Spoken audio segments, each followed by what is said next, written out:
분석입니다. 자, 시장 상황 빠르게 한번 살펴보도록 하겠습니다.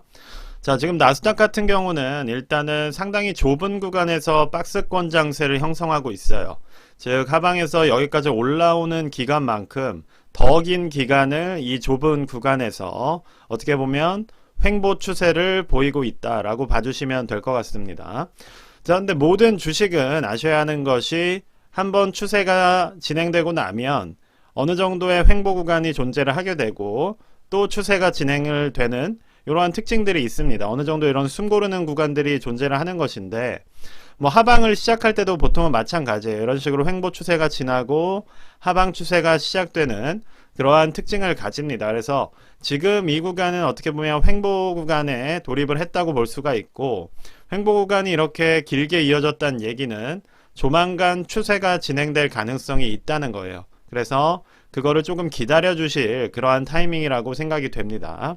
특히나 이제 어느 정도 추세가 상방에서 횡보를 했기 때문에 다음 추세는 어떻게 보면 하방을 향할 가능성이 높겠죠. 그렇죠? 그래서 이 하방 추세는 생각보다 짧을 수가 있어요.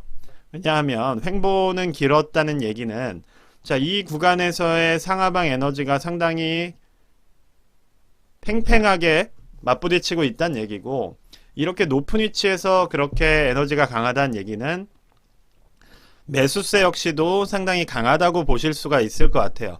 그럼 매수세가 어느 정도 에너지가 있기 때문에 이 승부 끝에서 어느 정도 추세가 잡히더라도 빠르게 빠졌다가 회복하는 흐름을 보일 수가 있다는 겁니다. 뭐 지금은 딱히 하방이 무너져 내릴 만큼 지지 구간이 나약한 상황도 아니에요. 즉 꽤 오랜 기간 동안 이 구간에서 매물대가 쌓여왔기 때문에 자, 지지 구간 역시도 그렇게 약하지 않다 보니 자, 지금은 숏을 너무 많이 뭐 투자를 한다거나 장기간으로 가져가게 되면 바로 물릴 가능성이 있습니다. 자, 그래서 지금 현재 나스닥의 위치는 어느 정도 추세 진행 과정에서 횡보 구간에 위치를 하고 있고, 자, 곧 하방 추세를 빠르게 찍을 가능성이 있다는 거예요. 자, 그렇다면 이제 시장 자체를 보았을 때 사실 이제 미국 시장들이 어느 정도 실적이 안 좋게 나올 거라는 예상이 많아요. 그러니까 미국 쪽의 실적이 나쁘게 움직일 가능성이 높기 때문에 부분들에 있어서 어느 정도 시장이 무너져 내리지 않을까라는 이야기들이 많이 나오고 있습니다. 자, 물론 이제 침체가 어느 정도 오는 것으로 확인이 되고, 자, 뭐 3분기부터 안 좋은 실적들이 나오게 되면 시장이 조정을 당연히 받을 수가 있겠죠. 자, 그렇게 된다면 그때는 우리가 그때 가서 생각하면 되는 거예요. 지금 그거를 반영하기 위해서 어떻게 보면 뭐 모든 포지션을 다 정리하고 그냥 지켜볼 수만도 없는 것이고, 이것이 불안하다고 한다면 일부 현금 비중을 들고 계시면서 지켜보시면 되는 겁니다. 자, 왜냐하면 자, 하방의 매물대가 상당히 두껍기 때문에 어쨌든 실적 악화로 인한 붕괴가 있다고 하더라도 추세 횡보식으로 무너져 내릴 거예요. 그렇다면 우리는 이 구간에서 판단을 할 수가 있다는 겁니다. 그러니까 우리가 굳이 이걸 여기서 판단하기보다는 자, 이러한 하방 구간에서 판단을 내리면 되는 것이고, 그렇게 하기 위해서는 우리가 여기서 매수를 하는 게 아니라 어느 정도 낮은 위치에서 매수를 해야 이 부분이 하방 추세로 진행될 때 빠르게 탈출할 수가 있겠죠. 자, 그래서 지금은 무엇보다 중요한 것은 평단을 낮게 가져가는 겁니다.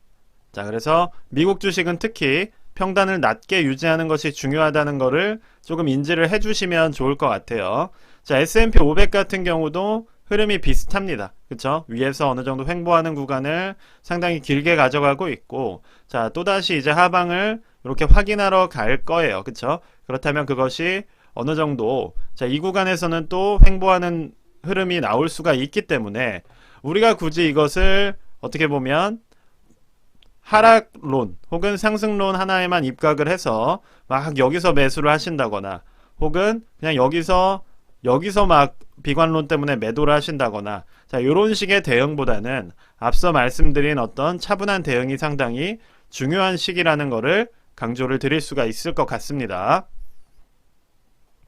자, 다만 이제 반도체 쪽 같은 경우는 어느 정도 하방 추세를 마무리하면서 조만간 반등을 할 수 있는 위치로 접근을 하고 있기 때문에 뭐 예를 들어서 실적들이 악화되면서 시장이 무너진다고 한다면, 자, 반도체 같은 경우는 오히려 선행을 해갈 수도 있는 거예요. 왜냐하면 반도체 같은 경우는 지금 반도체법이라던가 여러 가지 지원금, 보조금으로 인해서 업종 자체가 미국 내에서 상당히 좋은 탄력을 받고 있기 때문에, 뭐 예를 들어서 기술주들은 무너져 내리는 와중에서 뭐 반도체는 또 쏠 수도 있는 겁니다. 그래서 우리가 어떤 단순한 식의 생각을 가져가기보다는 시장의 흐름에 따라 움직인다. 그리고 무조건 평단을 낮게 유지한다라는 생각만 가지고 시장을 지금은 대응을 해야 될 때라고 정리를 해드릴 수 있을 것 같습니다. 자, 그래서 채권금리 같은 걸 보시면 어느 정도 소폭 상승하는 흐름으로 움직이고 있어요. 자, 즉 채권금리가 어느 정도 상승을 한다는 얘기는 여전히 금리 인상에 대한 그러한 의견들이 존재를 하고 있고, 자, 또 이제 다음 FOMC 회의에서도 인상이 될 것을 어느 정도 예측을 하고 있기 때문에 그러한 부분들이 반영이 되고 있다라고 생각을 합니다. 즉 채권금리가 올라간다는 얘기는 채권을 아무도 안 산다는 얘기이기 때문에 채권을 지금 2년물이든 10년물이든 잘 매수를 안 한다는 얘기예요. 그렇다 보니까 좀 더 높은 수익률을 내걸게 되는 것이고, 경매를 통해서 그런 부분들이 결정이 되고 있다. 자, 이렇게 이해를 하면 될 것 같습니다. 자, 즉 지금은 인플레와 침체라는 두 가지 요소가 모두 혼재되어 있어요. 그래서 시장의 악재로 얘기를 한다면 당연히 악재밖에 없는 상황이라고 저는 보여집니다. 다만 주식시장은 그거를 역행해서 올라가고 있기 때문에 우리는 시장에 대해서 의심을 품기보다는 시장의 움직임에서 어떤 포지션이 가장 안전할까를 고민하는 게 중요하다라는 말씀을 지금 드리고 있는 거예요.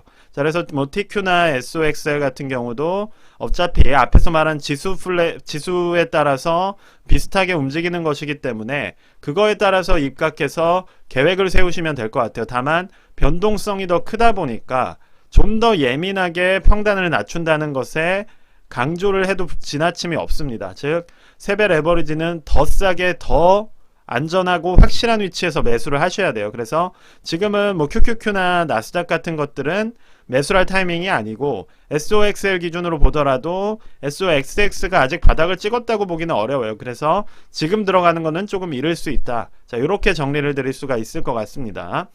자, 그리고 이제 국내 주식 같은 경우는 이제 장이 막 시작을 했는데 단기적으로 하방 조정을 받는 모양새예요. 자, 코스닥 같은 경우는 이렇게 많이 올랐기 때문에 상당히 오름폭이 크고 강한 상황입니다. 그래서 이 부분이 어차피 조정을 마치고 나면 또 올라갈 가능성이 있어요.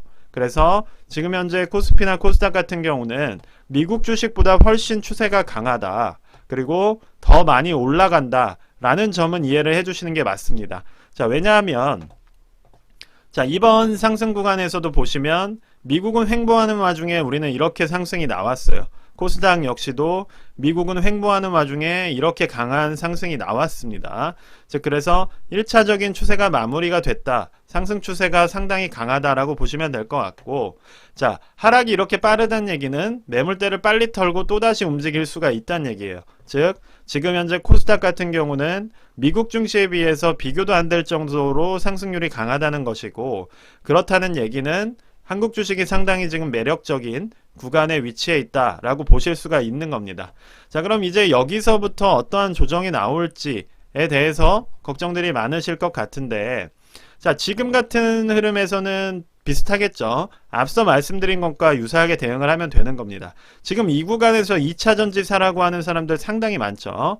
자, 2차 전지를 사라고 할 거면 자, 이때 사라고 했어야죠. 그쵸? 좀 여기서 사라는 얘기는 물리라는 얘기인데 굳이 그런 것에 우리가 현혹될 필요는 없다는 겁니다. 2차 전지는 당연히 유망한 분야고 이렇게 하방을 디디면서 올라갈 분야는 맞지만 굳이 왜 지금 이때 사라고 하는 거냐 라는 말씀을 드릴 수가 있을 것 같아요.